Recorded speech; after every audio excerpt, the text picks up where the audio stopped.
courtroom buzzed with tension even before the trial officially began. Jasmine Taylor stood tall despite the weight of the world pressing down on her shoulders. She was only 17, but she carried herself like someone who had already seen too much. Too many broken promises, too many silent betrayals. Today wasn't just about proving her innocence. It was about exposing a system that had been built to silence people like her. The judge's eyes were cold, unfeeling, as he scanned the room. He didn't need to speak for everyone to know where his loyalties lay. Behind her, officers shifted uncomfortably, their hands resting on their belts, ready for whatever came next. Jasmine knew the odds were stacked against her, but she also knew something they didn't. She had a plan. And in exactly 5 minutes, everything was going to change. Because today wasn't just another day in court, it was the beginning of a reckoning. Westridge County Courthouse was known for its marble floors, towering columns, and an air of untouchable authority. It was a place where justice was supposed to be blind, but in reality, it saw color, class, and connections all too clearly. Judge Harrison Whitmore presided over the morning docket with a firm hand and a sharper bias. His reputation preceded him, a man who upheld order not through fairness, but through fear. Jasmine sat at the defense table, flanked by her attorney, Diana Chen, a seasoned lawyer who had fought battles like this before, but never one quite like this. Jasmine had been arrested 2 weeks earlier after uncovering financial fraud tied to the city's school district. What started as a high school coding project turned into a discovery of diverted scholarship funds and hidden contracts benefiting the judge's inner circle. When she tried to report it, she was silenced, framed, arrested. Now she was back in court, forced to defend not just her name, but the truth itself. The moment came without warning. Judge Whitmore slammed his gavel and pointed directly at Jasmine. "Miss Taylor," he said, voice dripping with disdain, "you will kneel." A stunned silence followed. Jasmine blinked, unsure if she had heard correctly. "Your Honor," Diana Chen interjected, but Whitmore cut her off. "She disrespected this court with her lies. I expect respect, or I'll enforce it myself." The order hung in the air like smoke. 2 officers stepped forward. One of them, Officer Brandt, smirked as he grabbed Jasmine's shoulder. "You heard the judge," he said, pushing her down roughly. Jasmine winced but refused to cry out. Her knees hit the cold marble floor, and the courtroom watched in eerie quiet. Some looked away, others stared, some even smiled. But Jasmine kept her head high, eyes locked onto the judge. She wouldn't give them the satisfaction of breaking her. Not now, not ever. And as she knelt, unaware that outside, her cousin Marcus was already working furiously at his laptop, she prepared herself for what was coming next. Jasmine's heart pounded, but she stayed calm. Hidden beneath her sleeve, a sleek silver bracelet gleamed under the courtroom lights. Inside it was more than jewelry. It was a state-of-the-art micro-recorder, designed to capture every word spoken in the room. Just hours before, Marcus had helped her activate it. "If they try to silence you," he had whispered, "we'll make sure the world hears you anyway." Now, as she knelt under the judge's command, she subtly tapped the side of the bracelet twice, a signal that everything was being recorded and uploaded in real time.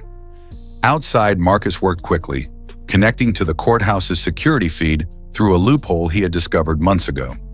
With a few keystrokes, he gained access to the internal network, routing the audio feed to a secure server. Then he initiated the second part of the plan, live streaming the footage to social media and news outlets across the country. As the upload bar filled, he glanced at the clock. 5 minutes. That's all Jasmine needed. 5 minutes until the truth would go viral. 5 minutes until justice would finally have a voice. Inside the courtroom, Jasmine felt the seconds tick by like heartbeats. She could see Officer Brandt smirking from the corner of her eye, still gripping her shoulder. She could hear the judge muttering something to the bailiff, probably trying to downplay what had just happened. But outside, the storm was brewing. On phones scattered throughout the courtroom, notifications began to pop up. First one, then another, then dozens. A reporter near the back gasped audibly. Someone else whispered, "Oh my God!" Phones lit up with headlines.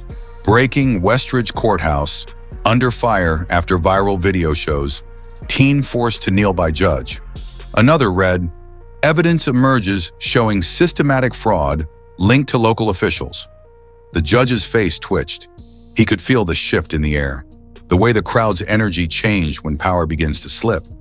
He turned to the bailiff. "Shut it down," he barked. "Take those phones." But it was too late. The truth had already escaped. And as the final minute of the countdown ticked away, Jasmine lifted her chin, knowing that soon the entire world would see exactly what kind of justice this court truly served. And then it happened. Screens across the courtroom flickered to life. Monitors embedded in the walls displayed grainy footage of secret meetings, confidential documents, and most damning of all, an audio file featuring Judge Whitmore himself admitting to covering up the death of Jasmine's grandmother, Elaine Taylor. Gasps echoed through the chamber. Reporters scrambled to capture the unfolding chaos. In the footage, Whitmore's voice was unmistakable. "We can't let this girl dig any deeper. If she finds the connection between the scholarships and the housing board, we're finished." The screen switched to a document signed in his name, approving the demolition of low-income neighborhoods under the guise of urban renewal. Then came the final blow, a video of Marcus hacking into the school's database, revealing how funds meant for students like Jasmine had been siphoned into private accounts linked to the judge's family. The courtroom erupted. Officers froze in shock. The judge stood abruptly, knocking over his glass of water. Federal agents stormed in through the side doors, led by Agent Catherine Winters, who had been tracking the corruption for months. "Judge Whitmore," she announced, badge raised, "you're under arrest." Jasmine remained on her knees for a moment longer, then slowly stood. Justice had arrived, and it had come with a bang. Within hours, the fallout spread like wildfire. Judge Whitmore was taken into federal custody, his once imposing presence now reduced to a trembling figure in handcuffs. The lead prosecutor, realizing the case had collapsed, dropped all charges against Jasmine. News crews surrounded the courthouse, broadcasting the story to millions. Protests ignited across the city, demanding accountability not just for Jasmine, but for years of systemic abuse. The mayor called for emergency hearings. The school board released statements promising reforms, but Jasmine didn't stick around for the speeches or the apologies. She walked out of the courthouse with her head held high, flanked by her attorney and cousin, who had risked everything to help expose the truth. The bruises on her arms would fade, but the victory she had won would last far longer. This wasn't just about her. It was about every young person who had been dismissed, framed, or silenced by a system that claimed to serve justice but rarely did. And as she stepped into the sunlight, hearing the cheers of supporters gathered outside, she knew one thing for certain. She had changed the game forever.